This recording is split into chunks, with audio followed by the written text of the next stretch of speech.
Hello, welcome back to the Three Orcs channel. This is David, and this is a live stream, the weekly live stream that I do to update everybody that's interested in this project for the Temple of Elemental Evil campaign. Now, this is the Verbobonc Campaign Guide 576 Common Year, but the Temple of Elemental Evil module is supposed to be run in 579 Common Year. I talked about that last week, and I updated the cover of the website to reflect that and explain it. It doesn't really matter what your timeline is when you run the campaign because all the NPCs and locations and organizations still exist. There's a few NPCs that had to be modified for this campaign, but you can always change it to what you prefer. If you're really a diehard 594 Common Year Living Greyhawk guy after the Greyhawk Wars, then you might have to change like Lady Eleanor and Sir Almont, but everybody else is the same. But anyway, I just wanted, this is a weekly update, and we have a guest. And so before I bring on the guest, I just want to say hello to everybody and thank you for joining the live stream. And I do have another guest coming. Rick Bruner was here 2 weeks ago, and he's the author of a lot of the Verbobonc Living Greyhawk modules. And he's really excited about seeing what I do with his work. He gave me permission to rewrite the Noble Ambitions module. I'm going to show you what I did this week with it. And we have another guest coming in a couple of weeks, another Living Greyhawk Triad member, and he wrote a set of different modules for Living Greyhawk. So I'm really excited to talk to them about those modules. So let's go ahead and switch over to our screen here with our guest. So Costadas joined us. He's one of my Three Orcs Patreon Discord members that is a regular that's very active in the Discord channel and helps out immensely. And he's very vocal, talks about his campaign running his version of the Temple of Elemental Evil campaign. So Costadas, thank you for joining me. Oh, always great to join you. Always a lot of fun to be here and a lot of fun to chat and enjoy syncing up with all the cast and crew of the campaign. You might want to speak up a little bit louder because I think you're a little bit faint. Oh, hold on. Let me fix that's worse. Yeah. Oh, hold on. Let me fix my audio. That's a lot worse. You moved the microphone, then you went quiet.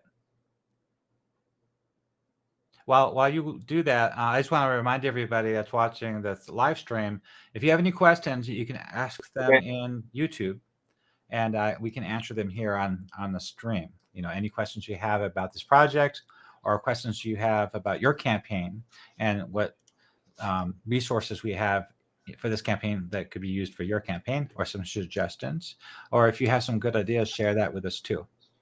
Costadas, I still can't hear you. Oh, did I say anything? Can you hear me now? You're better.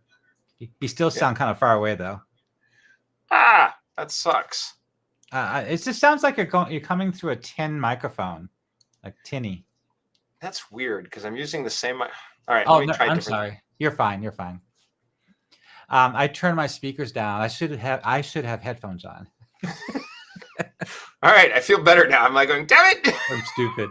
Well, I didn't want to. I don't. The speakers will feed back through the microphone, and so I turned the volume down. And that's fine. That's fine. As long as that's fine. Okay, so I just want to, Costadas, thank you for joining. I know you're running this campaign, and I want to talk to you about your campaign. But the reason for this live show is not only to have guests to talk about their campaigns, but to do an update on the campaign. So I want to quickly go over what I did all week. It's like I do this full time, and I feel like I'm checking into work with my boss, my project manager, and proving to him how much work I did during the week. So you have on the screen here is the Viscounty of Verbobonc. I'm taking notes, Dave. Okay.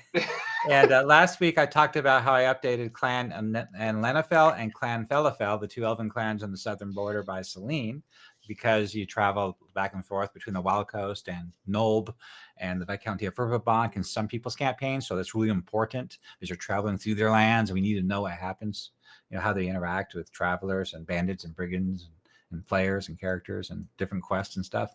So I talked about that last week. Twilight Falls, I started working on that map, and I should have it open already, but I don't. So let me go ahead and find it for you real quick. I'm sorry. Butman's Tavern. We need to go to Twilight Falls. So Twilight Falls, the map is getting pretty close. And I think I'm on this one right here, 1.2. Let's see. I'm going to zoom open. Can you guys see that good? All right, so this is a low resolution version. When I export these, I can export them in high resolution so you guys can print them up or use them in your VTT.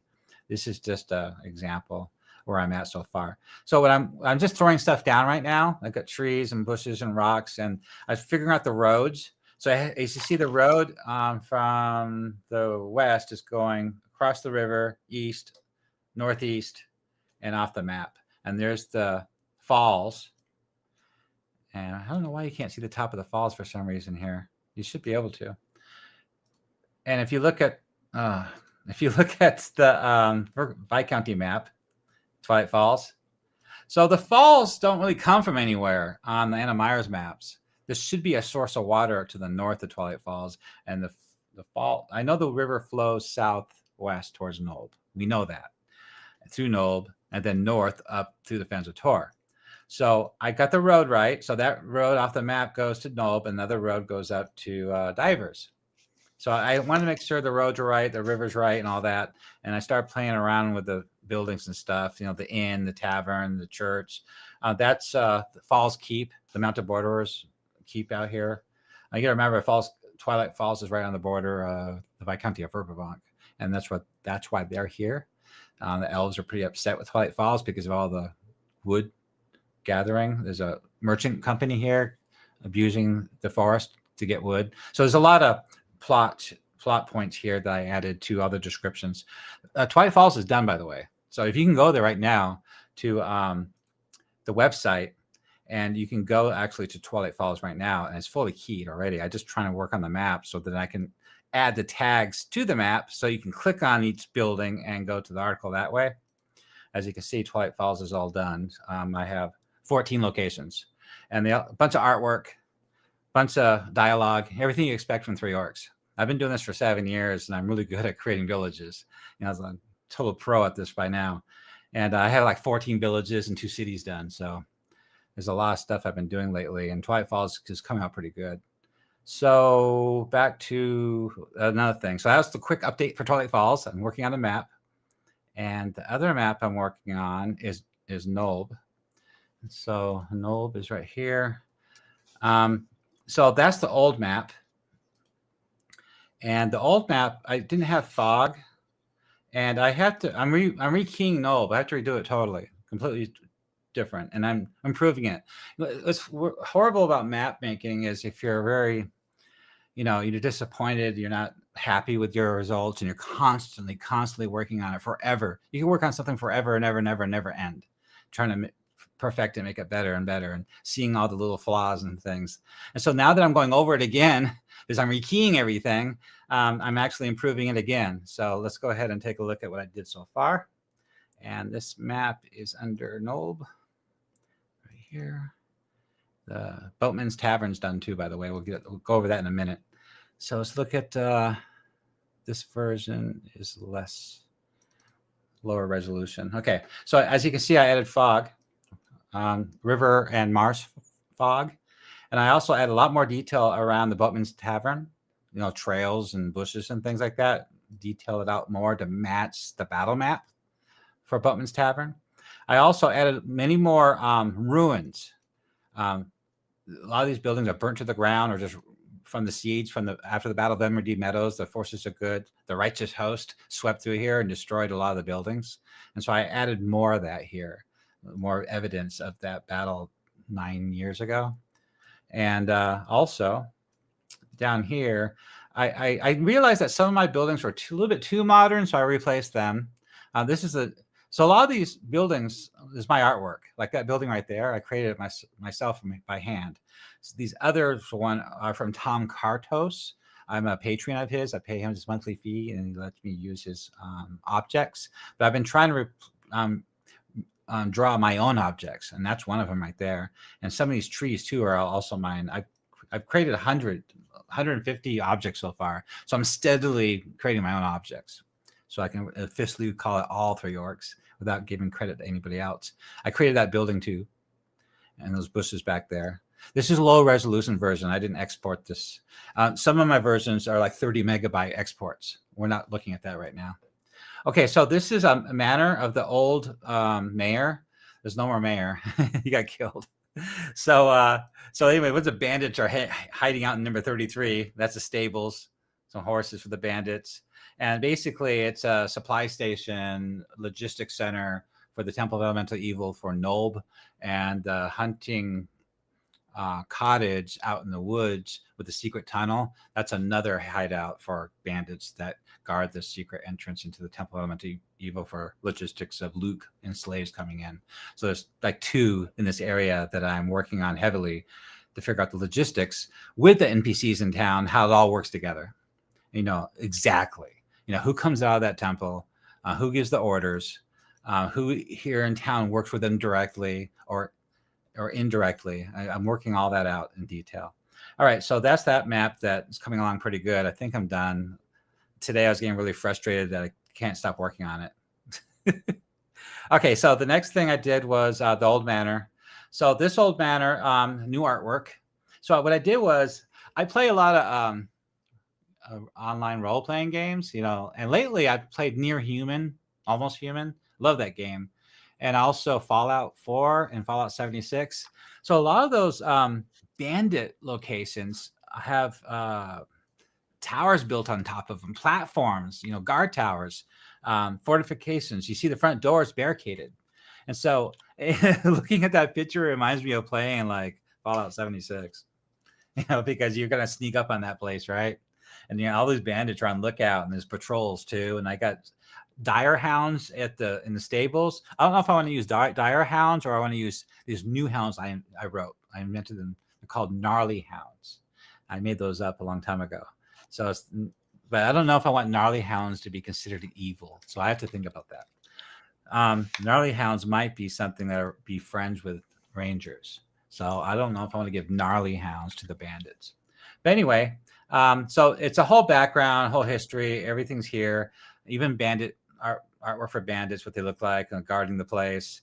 I put a lot of dialogue, flavor text when you first get there, what it looks like, and what they say to you when you try to approach, things like that. So it's stuff that you're used to getting from me. DM notes on the right. I added some rules, like 5e rules stuff, like a DC 15 strength check, things like that, DC 14 survival or perception check. I add those here and there for people that play that kind of game. But it's easy to ignore those bullet points if you're not using that kind of mechanic. So that's what I did this week. And I also wrote the characters here too, but we won't look at them right now. So Twilight Falls, this mayor house. Oh, and this is taking me forever, huh? Okay, let's go back to Nolb. So Nolb's right here. And what I did was something big. Big. Number 4, Boatman's Tavern. So I spent the last 3 days on this, 6-hour days, more. So at night I do mapping. I redid Boatman's. So that's Skull. And that's Lodris. And as you can see, the structure and layout, so these are linkable, the pop-up. So what I did is I broke them down. This place is huge. Look at the name. This is canon. Boatman's Tavern, Nolb, Market, Warehouse. It's all in one building. And I wouldn't do it. If I was to create this stuff from scratch, I wouldn't do it, but it's canon, so I have to stick with it. So I decided to create a separate sub-article for each location because there's so much going on. So there's one sub-article for the tavern, one for the warehouse, one for the black market. I call the marketplace a black market because this is where the bandits and the pirates sell their illicit goods. So I thought that was cool. And then I put a small brothel upstairs, and Elvana runs it. And there's a bouncer up there too. The basement dungeon, I'm going to do that tomorrow. It's going to be a small little basement dungeon. There's going to be a hidden room down there with they keep all the slaves and prisoners before they get transferred to the Temple of Elemental Evil. So I'm still working on that. If anybody has any good ideas for that, let me know. I know some DMs didn't like the idea of a secret tunnel coming out of this place, a secret escape tunnel, but I think it's a cool idea. Some DMs, for some reason, don't like that idea. We talk about this every day, all day long in the 3 Orcs Discord channel. And you're welcome to come there and join us and work on this project too. So the tavern area, private economy of the pirates, the economy of the bandits. There's of course is the menu. I'm really good at all those menus. Every tavern in the campaign has a menu. all 13 villages, all the taverns. And I put dialogue when you first get there. Skull welcomes adventurers when they first walk in. So it's dialogue and flavor text of him talking to them. And then I also have one for Tolib too, Captain Tolib, if he happens to be in town. You have to go to his article to read that. And DM only section for adventure hooks. So at the bottom, I added a whole D100 chart, random chart of everybody in town. This has not been updated yet. I took a bunch of stuff out, but I need to add a whole bunch more in So just I want to be clear, all these articles are a work in progress, and they're not done until I say it's all done. So if I create an article, then another article, then another article, then I start going back to the previous articles and updating them, because they all affect each other, the different relationships between all the NPCs and the activities of the Temple of Elemental Evil. So I'm constantly going back and editing. Plus, all you guys in Discord are reading this stuff and telling me you need to change this or fix that. Something's wrong with that. So I added a stat block for the Black Market Thug. They work for Lodris. They got rooms upstairs where they stay. They also guard the warehouse and the basement and the market. So it's pretty cool. So that's what I did for the last couple of days. And each one of these articles, sorry, I'm scrolling so much. So this is the tavern, and the tavern has more flavor text and dialogue. And I added a serving wench, a serving girl. So you don't want to wake up on the wrong side of the bed after a night drinking at the tavern. And there's gambling there too, plot hooks and things like that. So it's a lot going on there. That's what I got so far on the tavern. And then if I go back, I'm just trying to go through this really quick, as you guys can follow along too. This is the warehouse. Now the warehouse has thugs guarding it too, and everything you need to know about it, including on the right is a D20 chart of typical merchant loot being stored here. And also, if you scroll to the bottom, is a confrontation of flavor text and dialogue with bandits there. If the players happen to go into the warehouse, they're challenged and they get caught. They're challenged by the guards there, and this is what they say to them. Help you role play that. So in this warehouse is pretty much regular bulk good loot that you find on a merchant wagon or a merchant ship. The other parts of the warehouse are more closed off and locked up tight, and that's where the really valuable loot is. So this is just the general loot. Okay, now let's keep going. And the next one is the brothel. So the brothel is just like 4 rooms upstairs. So he comes down to the main tavern and talks to people. And of course, there's a bunch of dialogue and stuff like that and descriptions. And that Serena is part of a big quest I wrote up about the Renee folk. The daughter got captured and they want her back. Mardoon the Brute, he's the one that's the bouncer upstairs. Dark operations, a lot of plot hooks, a lot of stuff going on there. And then I named all the girls there too, with personalities and things. And the tavern, main room, black market. What happened? Oh, the black market. Okay, that's the last one. Okay, so the black market, the Bazaar of Shadows. So this is the Boatman's Black Market, and basically I got a general layout, everything you know about it, the people that run it. Lodris owns everything, by the way. The Crimson Reapers hang out here, Captain Tolib's pirates. So the way I figured is when they come into town, bandit or pirates, they usually sell that stuff to the temple agents, and it gets its way through the secret tunnel or to that manor. Well, anything that doesn't go to them, usually what do you call that? I call them something. The member of the crew, the captain will assign somebody to go to the black market and sell a booth of stuff, of their loot. And so you can buy illicit loot here. And here's more flavor text too, when the players first get there. So to really show it up. And I even gave you insight checks and all sorts of stuff for you 5e players. And on the right is the Black Market Thug stat block.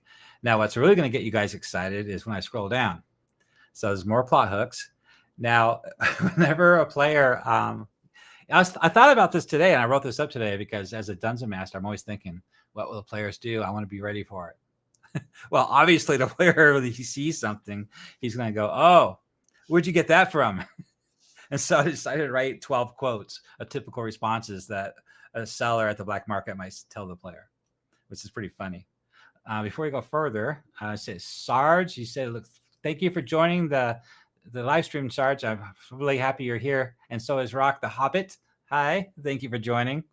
And Hearn's here too. Wow, you're all of a sudden you're here. I know you love to call this place the Wharf Mart. So Vapor Missile says, "Awesome channel. I wonder how many champions. I wonder how many campaigns built taverns in the Moat House after clearing it. Positive waves, everybody. Thank you for joining Vapor Missiles. My first group back in the early 80s, they cleared out the Moat House and they rebuilt it. And we built the model. It's like, to scale. It was really cool. It took us like 3 months over the summer. We're all in I think I was a freshman in high school. And one of the players put it on his handlebars on his bicycle to bring it over to his other friend's house. And he lost control of it. It was this big. It was 3 feet wide. And he just rode right over it. He just flipped forward and just rolled his bike right over the entire model, smashing it. Beach Buddy says, "Notice how every idea is taken from someone else. Either someone in Discord wrote it or adapted from it. Thank you. I appreciate you." And it looks like he's, it looks like he's one of those, what do you call it? Trolls. Trolls, yeah. Somebody that doesn't know what they're talking about. All right. Let's see. Oh no. There we go. Okay, so I guess he's gone. Yeah, some people just don't understand what's going on with our project. They have no idea the scope of my work, my 7 years of work I've been putting into this. Okay, so if we're going to scroll down, we're going to go down to on the right is the D100 chart, and the left is a D10 chart. So the D10 chart is common loot for the wagon guards and for wagons and merchant ships. The typical loot, the bulk stuff, like when they loot the guards or something, they got a bunch of short bows and scimitars and axes and stuff. So they try to sell it here. And then on the right is very unique black market loot items. And this will really bring your campaign to life. This is all very unique items. And actually one of them is a portrait of Lady Eleanor. Lady Eleanor. So that would be a really good plot device in this campaign, especially if you're running Noble Ambitions to start this campaign off. As you can see, there's 100 things listed here of different unique things that players can find here at the marketplace. Let's see. Hey, Sarge, Vapor Missiles, thank you. Okay. So that was that. So I'm just going to go back. I'm trying to get through this really quickly so we can talk about how the Custodes campaign. So the next thing I want to talk about is Noble Ambitions. And so I think I'm up to date now. So Custodes, did you run, what part of the campaign are you running right now in your campaign? Oh, great question. Let's see. I even took notes. So just to give you guys some context, my players went to the Moat House, met Lareth, and convinced Lareth that they wanted to work for him. Lareth decided that he needed, Lareth was about to accept their job offer when he had a better idea. So in my campaign, Lareth is trying to seize control of the territory south of the Moat House, south and southwest of the Moat House, basically the Cron Hills, and the road from the Wild Coast. But Hedrak, who would really like to get rid of Lareth, but can't because Lareth's got connections, powerful connections and powerful friends, has decided that he's going to enable all the other temples to go out and try to capture some of that territory. So now Lareth is currently caught in a bit of a fight between himself and the other temples. The other temple leaders think he's a member. He's aligned with the Fire Temple. The fact that he's aligned with the Elder God and Lolth is a secret that he keeps, that is not as widely known in my campaign. So the party took Lareth's message. The party was told by Lareth, "Hey, there's this chest that was stolen. Could you go get it for me?" Right? It's a beautiful chest, he says. And so the party heads off to Sheernob, where they end up learning about Thalsor, and end up having a fight with Thalsor, which almost ended in TPK. In fifth Wow. edition, that takes some darn careful mismanagement. But they survived. But they survived. I got to give them credit. They survived, and they actually were able to kill Thalsor. Thalsor wanted to know who they were, who they really were, and was promised to return to them the body of one of their dead companions if they told him. And then they showed up and used potions of gaseous forms to great effect to stage a surprise attack on him and kill him. So they did a pretty clever bit of tactical combat. They were very proud of themselves. So the next day, Awesome. so from there, so I want to say that was a great encounter. So thumbs up on the Chernob encounter that you put together. Thank you. Chernob took me a long time to write. Oh my God, Chernob's awesome. Chernob is awesome. Chernob originally was only one paragraph of information from the Living Greyhawk guide, and I expanded it 100 times with all those characters and locations. Oh my God, yeah. And I love the Clees, by the way. The Clees are my new. I love the Clees, the whole Clee clan. For those of you who don't know, the Clees are Pasmiri Clee makes honey, and the other two Clees have a tavern called the Honey Tavern Inn where they make this mead. So anyway, so after so they went back to the party had this dead cleric whom they had to go raise from the dead. I decided, because I'm somewhat, there's only so many hours in the day, that Turjan would be able to raise him. They had found a magical item among Thalsor's belongings, and they exchanged it for raising their cleric. It helped that their cleric was Calmer, who is a member of the St. Cuthbert's Temple. So Turjan felt a little bit obligated to help Calmer. Yeah. So that helped. Players don't understand that you can't just go to the store and buy a resurrection from anybody for anybody.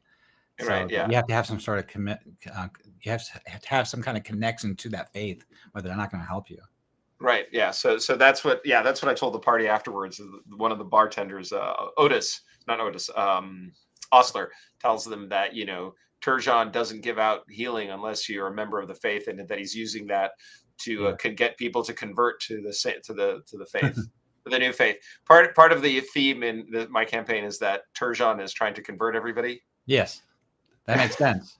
Yeah, he's trying to convert everybody, and there's a lot of resentment about that, and a dislike, and they're like, why do you need such a big cathedral in a small town like Hamlet? And it's all part of this paranoia that everybody has, that Verbobonc is trying to occupy the whole area. So the party learns about after they raise their ally, they discover that they ask about they say that the chest, it turns out, was not in Thalsor's belongings. Romag had sent him a letter saying, hey, send me the chest back. Thalsor had accidentally sent it to the monastery, the Stone Guard Monastery. I can't remember what you called it. Was it the Stone Guard Monastery? The Stone Monastery. Yeah, so you are going to use that location? Yeah, I'm going to use that location. So Thalsor. Yeah. There we go. It's right here. Yeah. So Thalsor has decided. Thalsor received the note a little bit too late, right, and decided to send it to the monastery for safekeeping. Okay. Right, and so he sent it off to the monastery where his local boss is. So my thinking, is inspired from you, is that Romag set up a small outpost of the Earth Temple in the Stone Monastery.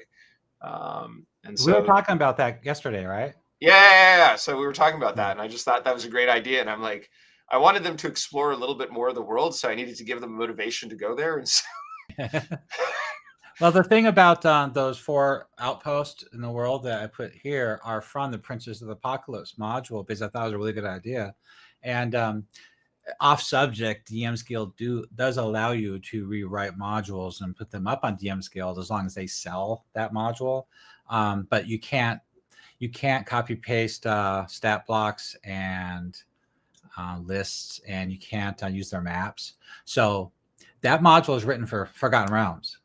Obviously, those locations have to be totally rewritten for this campaign world, and also had to make new maps and new artwork And they say the rules for DM's Guild is if you want to use any of the material from Wizards of the Coast or the module, you just need to reference it. Just like put the page number in and tell the Dungeon Master where to go get that information. Right. That's how Yeah. that works. In case somebody was wondering, that's how it works.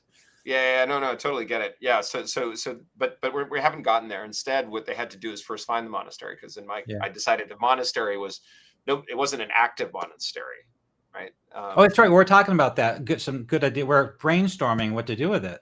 So originally in their module, it was an actual faith, but they were pretending to be a faith to a certain god, a Forgotten Realms god, and they were pretending to be a faithful monastery worshiping that god.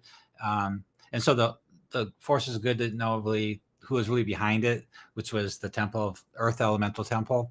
But we were talking about a better idea where maybe we gotta find a god first. Find a god that's not very popular in this section of the Flanaess. And this is one of those remnant leftover monasteries from a long time ago where the faith fell off, and something to do with monks. So we got to figure out something. I think this monastery was half abandoned. No, there wasn't many left. There was only a few monks and a priest and some guards. So there wasn't a lot left. They were just barely hanging on by a thread, devoting themselves to what their original purpose of. But they're pretty much been forgotten. And so Rolmog, the Earth Elemental Temple, he decided to move in, muscle his way in, take over, and with his men. And so they still use it as a front. But anyway, that's what we discussed yesterday. Some ideas like that. Yeah, no. So that was my theory. I was going to go with that. It's an abandoned monastery that people have forgotten existed, right? Because it hasn't been connecting with the world. Yeah. Right. I mean, we got to find a god, though. Yeah, I know. We need to find that by next week. Just we should ask Sam or Hologunt. I bet they have a real solid grasp on the lore history of this section of the world. They might have some good ideas. Right. Yeah. So they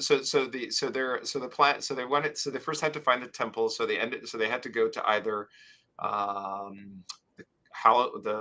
can't remember the name off the top of my head. The town to the north of Ostfirk, to the north of Ostfirk, Garmin. Can't remember what it was Gallows called. Corner. Yeah, Gallows Corner. That's the one. Okay. So they had a choice to go to Gallows Corner or Ostfirk. They decided to go to Ostfirk. Oh, good. So they Corner isn't done yet. So they went to Ostfirk, and they show up there, and they're like, let's go to a tavern. And I was kind of like, I can't find everything. So we created a tavern on the fly, and I thought this would be a great opportunity to introduce them to a whole bunch of the lore lore in the campaign. So they Would you create this tavern? How or where? Where? In Ostfirk.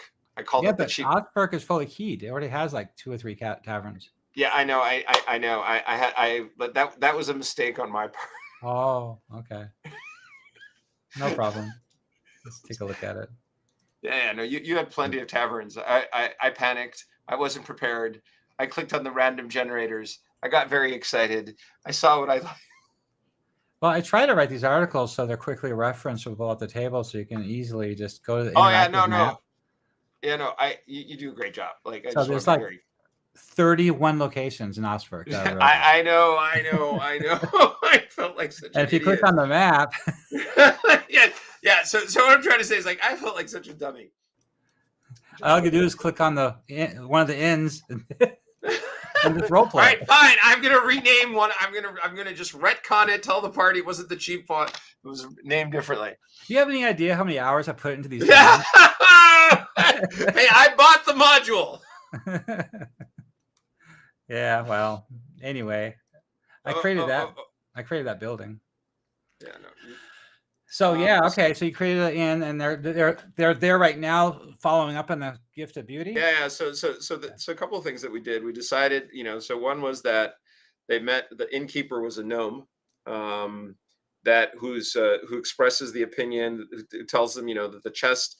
Tells them about the chest being stolen, and says that there's a rumor that there's some big evil power, but he thinks that's a lie, that they're only bandits because, and that this whole rumor mogging that there's an evil power is foolish because, he fought in the Battle of Emery Meadows and the temple is dead and there is no evil power resurgent.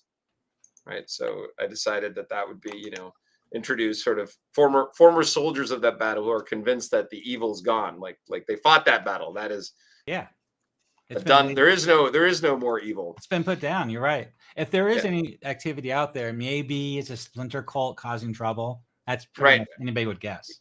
Yeah, and so he suggests that the purpose of and then he presents the conspiracy theory that the purpose of the chest was to secure a treaty with the kingdom of Selene so that the Viscounty could wage war on the gnomes to seize their gem mines, which of course is not quite the conspiracy theory, but you know.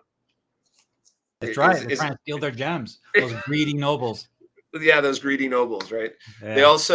They also met an elvish diplomat whose job was to sit in the tavern and find adventurers and hire them.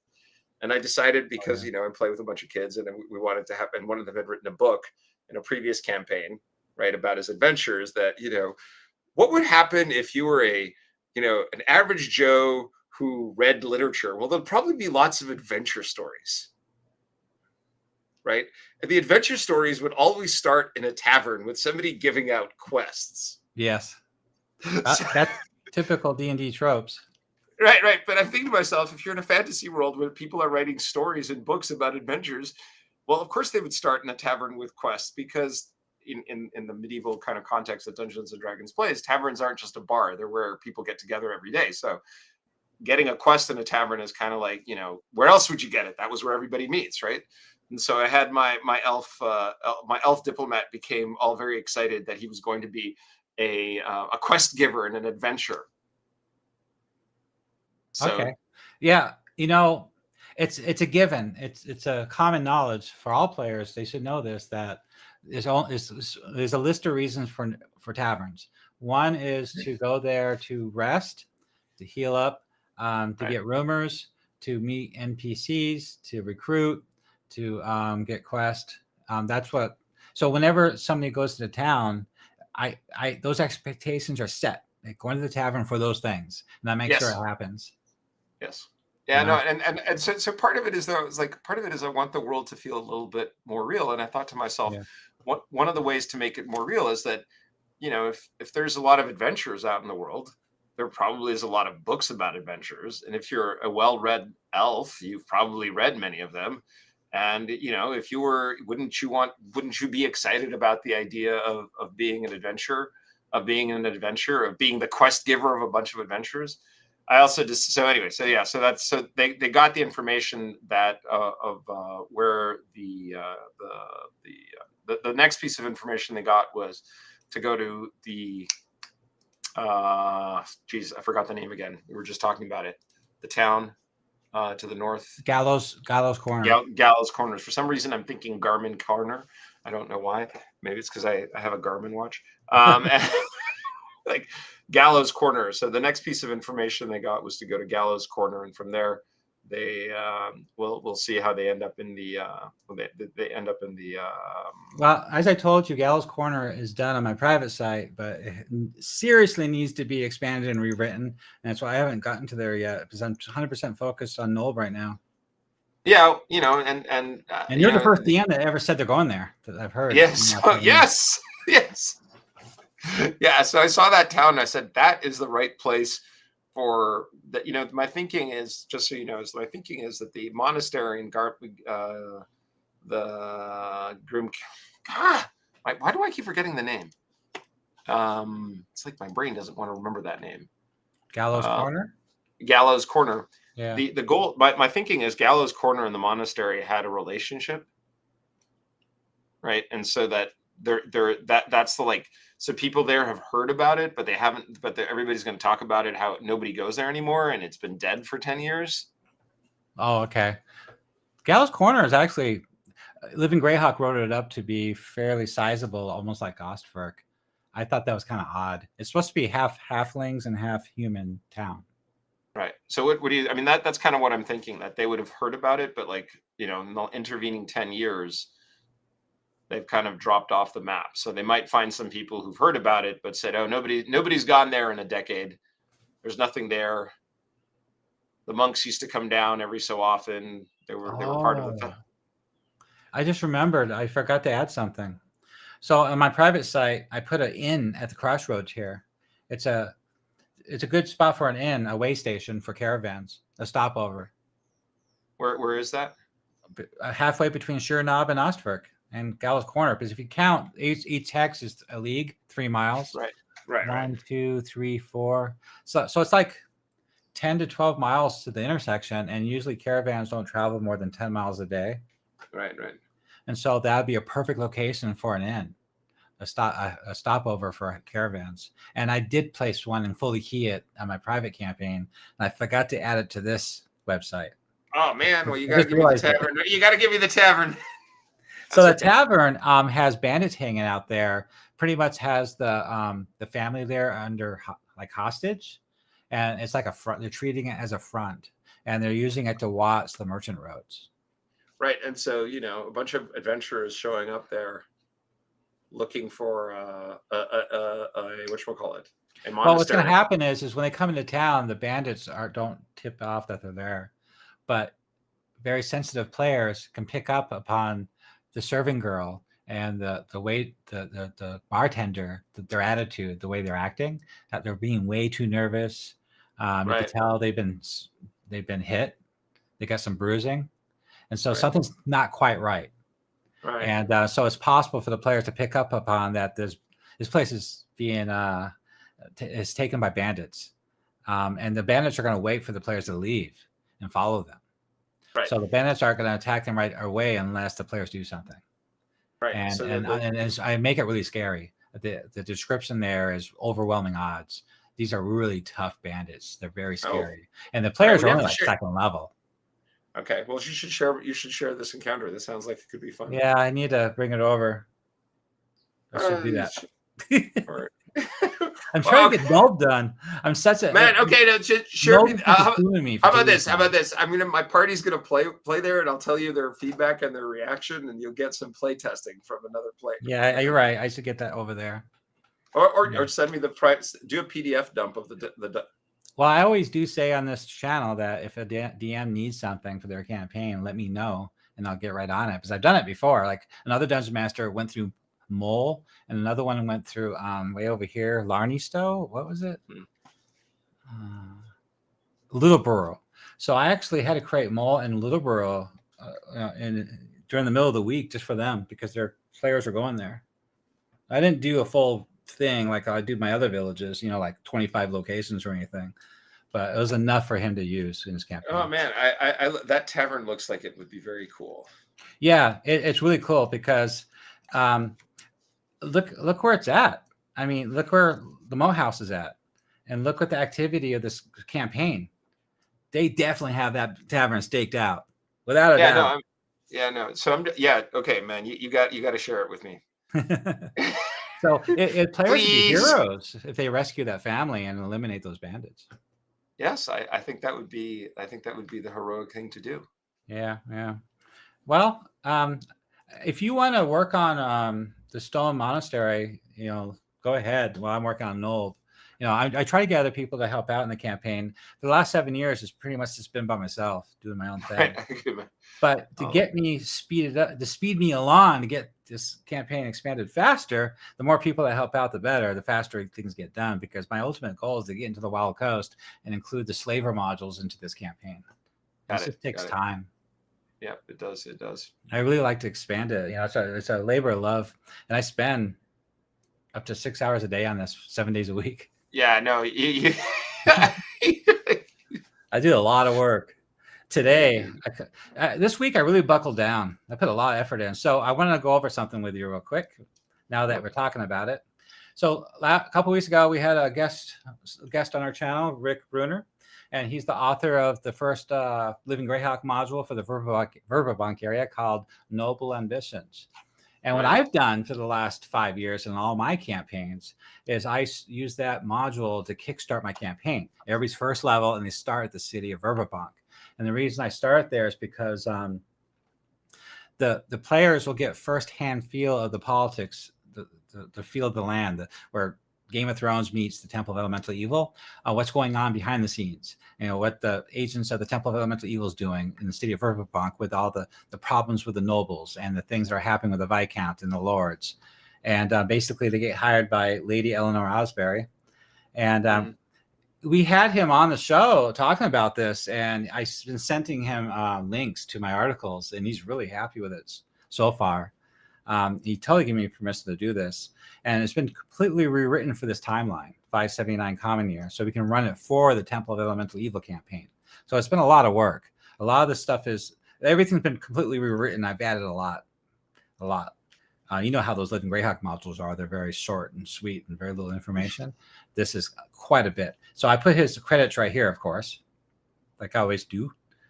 And so this front page is the synopsis of the entire adventure series. So this is my first official adventure series for this campaign. I was shying away from doing that until I built the house, until I laid down the foundation of the campaign. And before I can build a module, an adventure for it, you need the foundation built first before you can add quests and adventures to the campaign.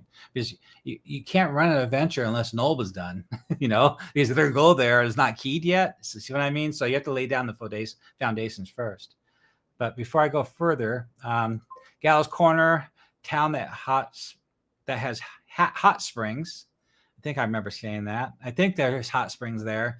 I heard there's a room. I haven't looked at Gallows Corner in a while, but from what I remember, this is like 4 years ago.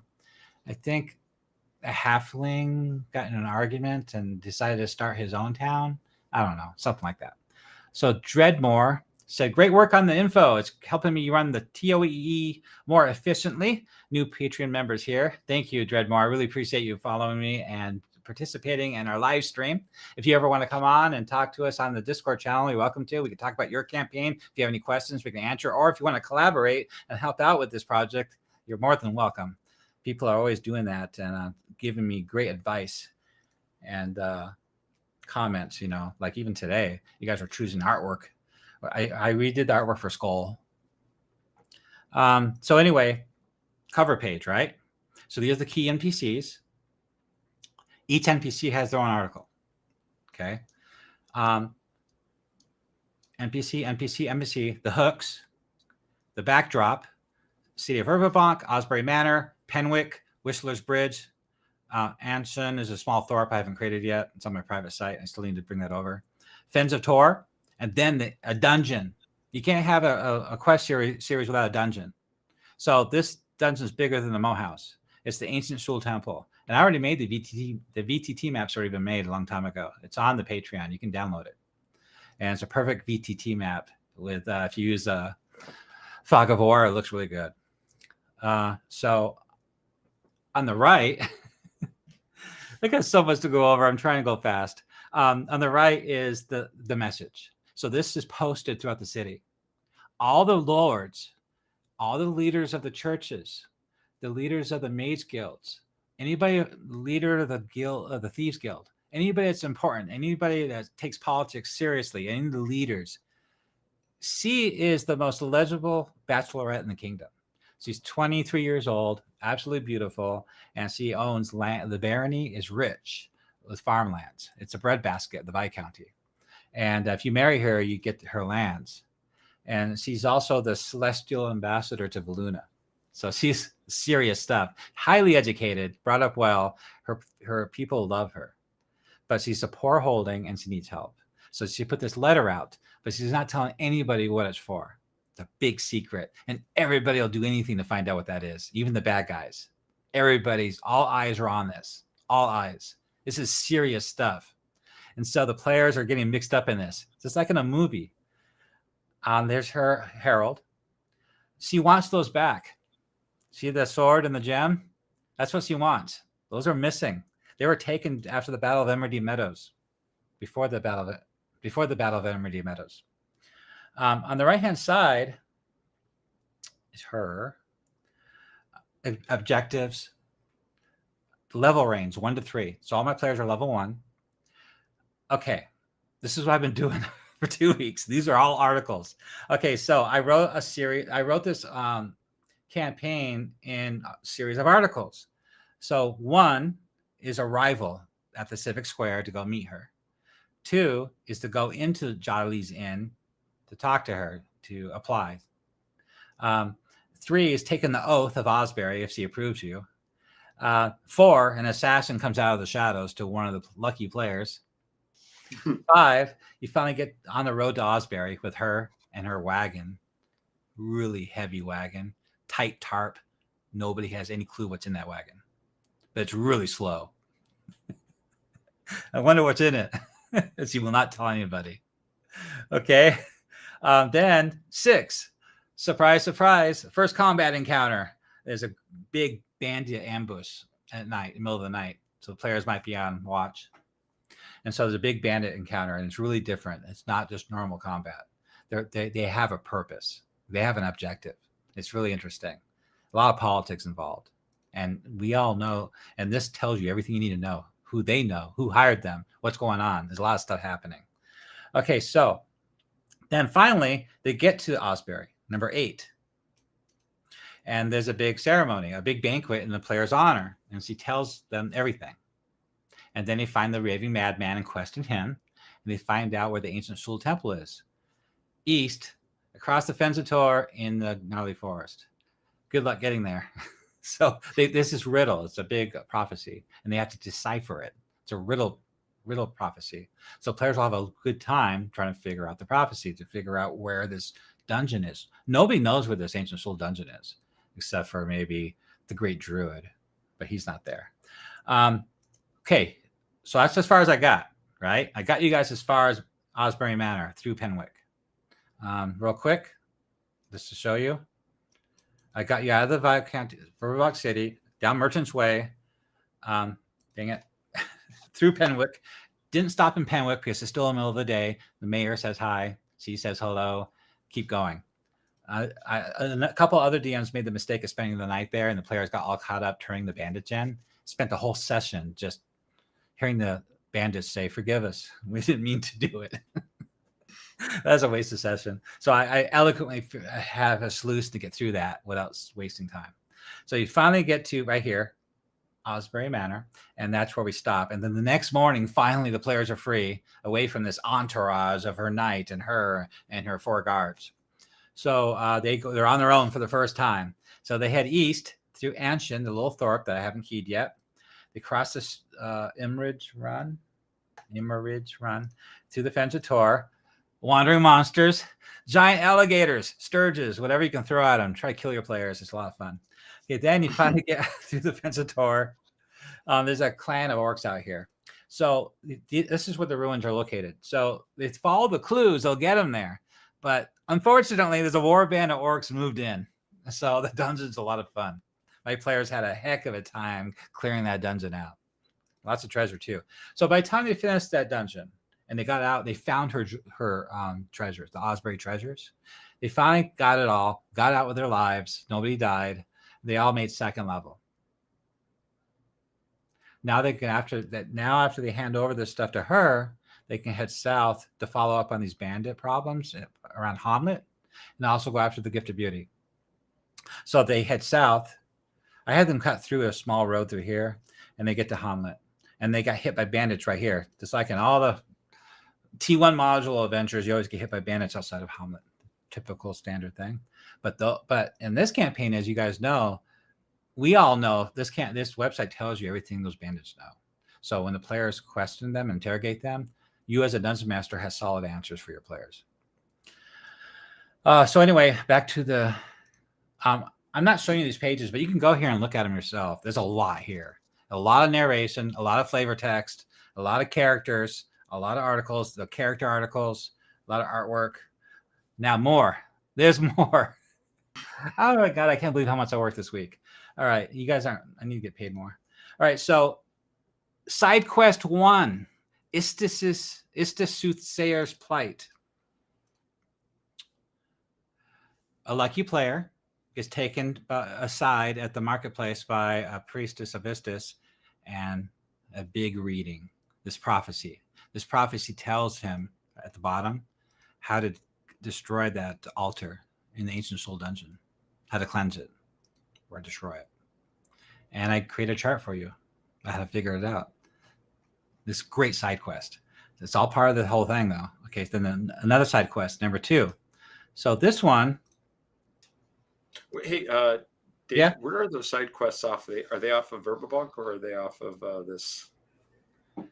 They should be public. So if you go to No. Noble, type in Noble Ambitions on the website. No. Where's the quest given? Is it in Verbobonc or where's the? All the quests, the whole Noble Ambitions quest line is given in the city of Verbobonc. Got it. Well, I'll get to that in a second. All the side quests are in the city of Verbobonc too. Now, this letter that goes out can get anywhere in the kingdom to a player if you need to, and then they'll have to go to the city of Verbobonc. Right. So it's a good way to get all the players together that don't know each other. So they're all going to apply together in front of her, and she's going to judge them. But I'll get to that in a minute. Okay, so side quest 2. So you dialogue, flavor text, a lot of it.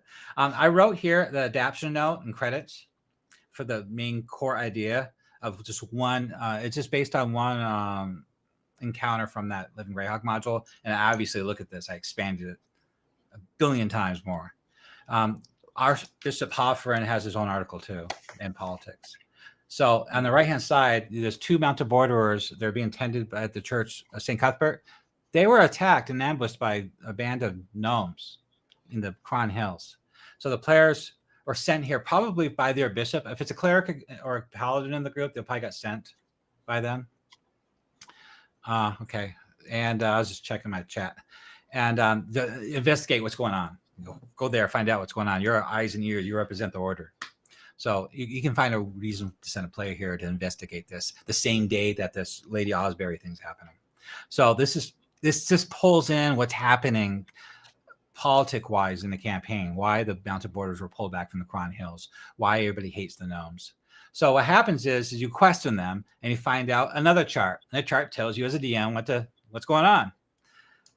So look at the picture on the right. So as the players are done, they go outside, and one of the agents of the Temple of Elemental Evil, working for La Classe in disguise as a priest of St. Cuthbert, he stirs up that mob. And I wrote a whole dialogue of what he says to them right there. Bam. They are mad. So they go all storming off as a mob, like the LA riots. And they go off to Verbobonc looking for gnomes to make them leave the city. So that happens. And Archbishop Hofferin is really mad. He screams.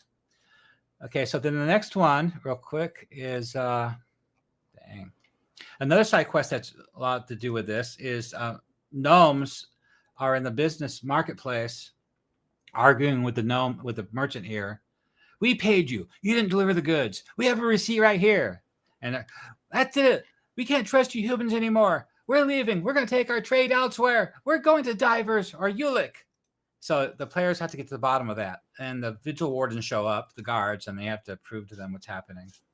That's the vigil warden's article right there. Everything has an article. Another chart telling you what really happened and how Lacoste, again, agent of the Temple of Elemental Evil, orchestrated this. Bam. Okay, next one. And the final one, fourth one, is God's Day. So this is God's Day. The campaign starts in God's Day, and so all the temples are out in force. And basically, the high priest of Tritherin is out front of his huge cathedral screaming to bring justice to the lords. The lords really hate him. And so he's out there screaming, causing a riot. It's great. So this is a slice of life, what it's like, how the effect politically the churches have in the world of Greyhawk, in the world. Very, very, they're next to the king. That's how high level. A lot of these, like this guy here, is more powerful than any of the lords, in the hierarchy of noble status.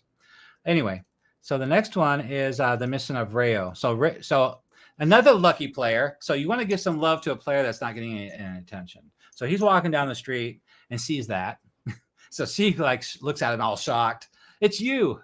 I dreamed. She steps up close and breathes in his face. And she says all this stuff, open dialogue about how Rayo showed me your face in my dream. I dreamed about you last night. Follow me to the monastery of Rayo, and I need to talk to you. So if the player follows him, I have a lot of dialogue, a lot of narration of getting there, getting into the gates, getting into the complex. And then I actually add a ceremony to bring in the vibe of what it's like to really to be there. You can role play that. And then after the ceremony, she comes and gets you. She takes you to the halls of peace. She tells you everything she knows about the delegation of the Chester Rayo was ambushed, and all the Chester Rayo's missing, and all the priests are missing. They're killed or taken. This happened a couple of years ago. And she said Rayo spoke to her, that one of the delegation members, a priest of Rayo, was captured by foul forces. Anyway, she says, you have to read this more. Basically, she doesn't know that Lady Osbury has him. So that's the raving madman that's at Osbury Manor that has that prophecy that tells you where he was in that dungeon. He escaped from the ancient Soul Temple. Her side of things is she had a vision that he is to be found by the flaming sword above a gemstone. So she has a hint. So the players can piece that together. And then I actually created on the right-hand side a handout to print up if you want. That tells you all about this. So it's pretty cool. And she has a vision. So I broke down the vision too. So it's all broken down for role-playing purposes of piecing together this side quest with the main quest. And basically she wants you to bring the lost priest, Art Killen, here to the monastery. So ultimately, all this. What's that? Can I give you a plug? Can I give you a plug about why this quest is so cool? What's that? So one of the challenges, especially if you're the hairy GM who does not have endless hours to prepare, is a lot. How do you, how do you start this adventure? How you start this adventure? No. How you start the Temple of Elemental in Genial, not how do you start this adventure. This adventure is an incredible introduction. Like I was going through it. It's like the reason I like it is because the standard intro is you show up at Hamlet and it's like, what the hell's going on, right? Like that's the basic intro for the campaign, right? And it kind of misses all of the chaos that's going on behind you, and the module kind of hints at it, but it's like, how do you create all of that if you don't have like 7 years worth of time? That's why I did all this. So the module has the intro text that this banditry on the rise lately. It talks about 7 years ago. It talks about that stuff. You read that out loud to the players. Right. And what you're doing here is you're making that not just some flavor text, but the reality of their environment. Yeah, the players see it firsthand what's happening. Right. And the other thing is that you get an opportunity to make it to like, one of the things we talked about is Hedrak's. What is Hedrak doing? Like what is Hedrak doing, and what is Lareth doing, and how that interplays, and what is the church doing? And so that the players don't. One of the things I hate about standard campaigns is where the good guys are obviously good and the bad guys are obviously bad, and there are no competing agendas. And what I love about what you've done here is you've constructed like 6 or 7 competing agendas, and the players are kind of like navigating between them. And the thing about having 7 or 8 competing agendas from powerful people is it makes the fact that nobody notices them if they keep their heads down plausible. Because nobody's going to expect a bunch of adventurers. Everybody's going to assume it's somebody else who's causing problems, right? Yeah, and not all nobles are evil; they're just greedy. Yeah, no, not evil. Like, I mean, like they have their own agendas. Yes, right? That's a better like Lord Valinius wants to marry Lady Eleanor and take her lance. And they were promised to be betrothed when she became of age, and she changed her mind. See, he had a change of heart. Right. So agendas, that's what I mean. It's not evil. They have agendas, and not all of the agendas are objectively good from everybody's perspective. Right. I mean, right. Like my agenda to advance the religion of St. Cuthbert might appeal to my co-religionist, but but for other folks, it might appear as imperialism. Right.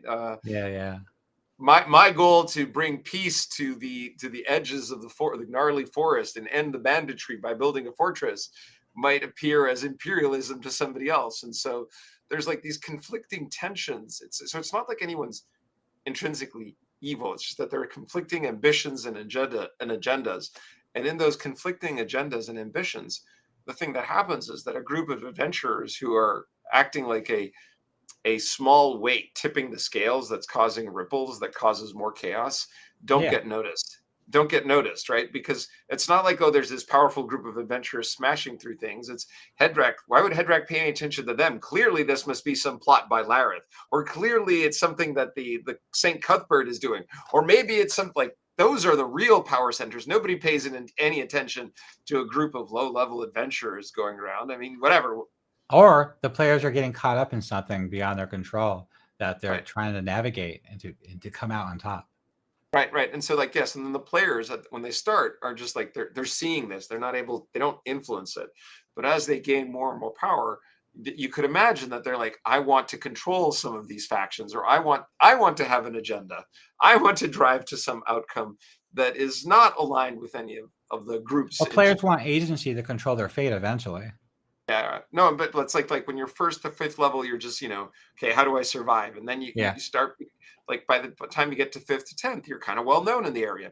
People know who you are. You're not just a nobody, right? And at that point in time, people start to come to you and say, hey, could you help me? Or they might want to reach out to them to drive their particular agendas. And then the players might have their own. And I think by creating upfront these agendas, it gives the players the feeling that it's not, like the cartoon, like, I'll go defeat the temple, and then there's going to be, I call it the Buffy the Vampire syndrome, where you go defeat the big bad and the next season starts and there's a new big bad, and it's, Yeah, I know. I know how you know what I mean? Right. Well, the problem with the Temple of Elemental Evil. So I just want to say that that's what your intro does is it makes it quite clear that this is all going on. There's more going on than just the Temple of Elemental Evil becoming more powerful. There's a lot more going on, and it adds a lot of meat to the campaign, so the players get more involved and more engaged. Yep, it brings the world alive. Yeah, no, and I'm seeing that from the way my players are engaging with it. I'm seeing it how I'm engaging with it. Like, it's the Temple of Elemental Evil. Well, right now, Noel, I'm answering some questions that has not been answered before. I wrote the TOEE Temple of Elemental Evil Leadership module, and I did a pretty good job of outlining all the roles and their relationships between each other. Right. But I didn't put too much into their roles and relationships and activities with other members out in the world, like Nolb. Specifically, like Hadrick gets things done, but how exactly does it do that? Who does he go to? Who does he send? He doesn't walk out of the temple himself and say, hey, and does something. No, he's got to work through somebody else. That's why I created Lucius, the temple courier character. I wrote him up like 5 years ago. And that's why he's so important in this campaign. He's the boots on the ground. And so you have to answer those kind of questions. Exactly what do these guys do? They're not just sitting in the dungeon, sitting there waiting for the players to show up to kill them. They're actively doing some major things in this campaign. They're recruiting, they're growing, they're forming relationships and illicit deals and meetings with different organizations out there. And you could say they're doing this, but how exactly are they doing this? And that's what I'm doing with Noel right now. I'm connecting those dots. I'm going over this very carefully. So that way I know exactly what Skull, Ladris, Watt, and Tolub, and the Slaver Pirate, and all those other NPCs I'm putting in there. I'm actually creating solid lines of connections to the temple leaders. So that way, so when the players do something, you know exactly what is affected, who's affected, and how they're going to handle it. That's what I'm doing right now. I'm putting a lot more detail into it. The focus of Null right now is moving that direction, not this mismatched, random 55 buildings of crazy imaginative things, like dragons and cellars and things like that. I'm actually focused on the meat of the politics of the campaign, of the leadership and all the main characters, with the slave trade, the pirate trade, and the bandit trade, and also the leaders of the lesser temples, exactly what they're doing and who they're doing it with. Not just saying, yeah, he's under him, he's in charge of that. I'm not doing just that. No, I'm really spelling out exactly what their activities are and what they're doing. And I'm including them into the tables too. So when they show up at a tavern, it's not just vague reason they're showing up. No, I'm coming up with exact reasons why they're showing up and what they're doing there. So that's what I'm focusing on right now. Oh, that's really cool, because one of the things that I realized when I did it the last time is that, maybe it's because I spent a lot of time in different organizations, is that there are some organizations that are focused on the external enemy and some organizations that are focused on the internal enemy. Yeah, like the original Temple of Elemental Evil, they were more infighting. But to me, that's actually the normal state for an evil organization. A chaotic evil, especially. Right. So of course they would be doing that. Yeah. So one of the key things that I think I'm gonna think through about what But you're there's more doing to it with than all. that, though. What? Okay, go. Hedrak, Senshock, Smigmol, and Upper Tower. These guys are specifically interacting with activities outside the temple. Oh, I was going to say They're the lawful forces. They're not the chaotic forces. The lesser temples are the chaotic forces, and all those followers, they're the ones that are out of control, and they're like doing their own thing. Right. Thinking is that what it does is it gives a reasonable narrative explanation as to how the party can navigate that part of the adventure, because everybody's assuming that they're working for somebody else. Yeah. Well, right now in Null, nobody assumes that the party is actually trying to defeat the temple. Everybody assumes that the only reason they showed up in Null is because one of the other they're working for another faction, right? Yeah. Well, if you read all my dialogue I wrote in Null so far, they ask those questions. I always write dialogue intro text when a player first gets to that location of the guards or the people there challenging the players as they arrive. And part of the question of that challenge is, who do you work for? Why are you here? What's your what's your goal here? What are you doing here? Because they don't know who these players are either. I see you've got weapons. You're new in town. You're a new face. Who are you affiliated with? Who are you working with? What are you doing here? What's your objective? So they question them and along those lines to find out who these players really serve. Right. And so I'm thinking that one of the things that I'll have to teach my players is that when you go to Nulb, if you show up there and say, "Hello, I am Prince Valiant of the Good." Ain't gonna happen. No. What'll happen is all four of the factions will temporarily get over their inability to work together and slaughter you. But if you show up and pretend to be, or even better, align yourself with one of the factions and then backstab them, that is actually totally expected behavior. Well, what I would do is I would have them not only fight over them to take them, but I'd have them take them as prisoner, or even knock them out at least, and then take them as prisoner. And there's a lot of reasons to have them. You can use them for ransom. You can use them for leverage. You can use them for sacrifice with elemental nodes. You can use them for lots of reasons in the campaign, rather than just killing somebody outright. Right. No, I'm just saying. Also, you don't want to kill somebody if you don't know their full story. That's dangerous. Yep. You don't want to kill the wrong person. Right. No. I was just simply saying that from my party's perspective, I'm going to try to get them. Here's just brainstorming here. Is like, you show up in Nulb and there's all these factions, and there's something rotten going on, and you're a new person in town, and like everybody's going to start questioning you. And so one of the things you want to do is, well, how do you survive in a town like that? Well, one of the ways to survive in a town like that is to find a faction that's looking to hire, right? And so how they would get hired into, people would think that they work for faction A or faction B, and then how do they leverage that to enter the temple and cause further chaos, right? Because at some level, all of these chaotic factions kind of assume that everybody's, equally chaotic. Well, I'll give you an example on the screen right now with Captain Tolop. So I did include an introduction dialogue, and he is questioning the players along those lines. He's trying to feel them out right now, trying to find out. Oh, I'm going to change his name. It's not Garrick, it's Tolop. See, I caught something. Yeah, I need to edit this article. But anyway, Captain Tolop, I did write dialogue along those lines of, I should write this down so I don't forget. I need to edit this article.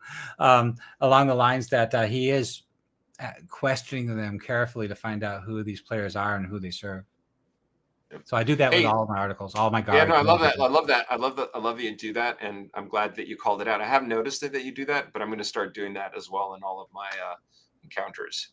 I always feel weird acting like a player, going to the gym, going, "Who are you?" to the players that I know exactly. Yeah. right. But I get your point. Like, it forces the players to come up with a scheme with how they're going to bluff. So I'm gonna start doing that a little bit more, and I'm gonna Well, lose. I find it I'm gonna- easier to write out the beginning of a conversation, and then I can ad lib after that.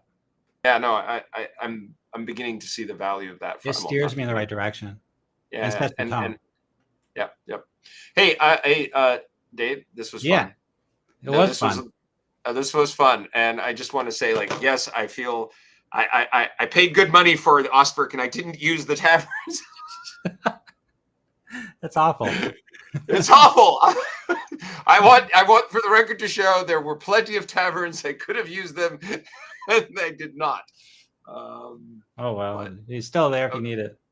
There's a lot of locations there. I overdo the locations. Not that I think that all the Dungeon Masters should use all of them, but at least there's enough choices for you to pick from. Yeah, no, and what I was hoping to get them to do is to go to Caer Ostberg or to the Lord, what's his name? Lord Denelu? The manor that's near in Ostberg. There's like Lord Delavu. He's a half elf lord of the Mounted Borderers there, the 4th company. Right. And so what I wanted to do them, but these guys decided to go down a completely different route. So, oh well. Oh, that's too bad. I had this whole, but you know, that is the break. You construct lore, you construct adventures, and the party goes left. That's why I try to write all these different articles. That way I'm ready no matter which way the players go. Yeah. That's what I love you might never need Gallows Corner or Twilight Falls, but if your players happen to go that direction, or you as a DM think you have this really cool plot hook that you want them to follow going in that direction, then it's ready. You don't have to. You can be safely assured that location is ready for you to use. Yep. You know? All right. Hey, David, it was great catching up with you. As always, lots of fun. And, you know, anybody else who's on that Patreon, you should come on to screen and talk to David. It's a lot of fun. And, you know, do this video talk because I'd love to hear about your campaigns. All right, me too. Care. Thank you for calling that out. Take care. Bye-bye. All right. You have a good night. All right. Let me go ahead and close up here. We're going to finish this live stream. Well, this is David with the live stream of the week of June 22nd, 2025. I did a quick review of what I've been working on all week. I didn't go into a lot of detail, but I plan to make some separate YouTube videos on these articles so I can go more in depth into them and actually point out my thoughts of how to run these modules or these articles for your campaign. That way I can get more into it with you.